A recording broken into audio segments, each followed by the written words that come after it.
Let's turn our Bibles to 1 Peter 3:15 really quick. I want you to see that what we're doing today is not just me saying, crying woe, all right? Or saying, oh, guys, you better get ready because something terrible is going to happen. No, this is actually a very Christian thing to do. It's a believer's thing to do.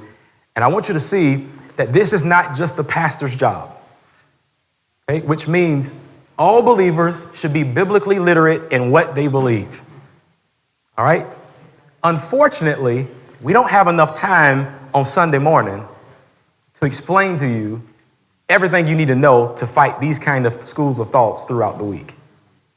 Right? So I want to applaud you all for not waiting until Sunday to be fed or to learn or to think, because unfortunately that's not going to work, okay?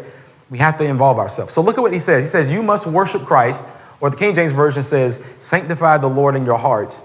And if someone asks you your hope as a believer, always, how many times? Always, not sometimes, not depending on who they are or what they got to say, but always be ready to explain it. In your King James Version, it'll probably say give an answer. Always be ready to give an answer. That word answer means to defend. Okay, now look at what he says, how we ought to do it. But do this in a gentle and respectful way, which means people may not like the message, but they should at least like you. Does that make sense? Like, you may not like what I say, but you should at least like me.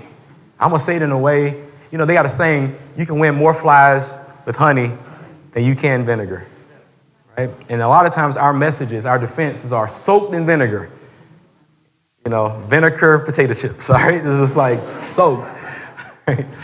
All right, so look what he says. Keep your conscience clear. Then if people speak against you, they will be ashamed when they see what a good life you live because you belong to Christ. You know what he's saying there? He's saying that your words and your actions should all complement one another. You can't speak a good message and act real reckless, okay? All right, so look at this.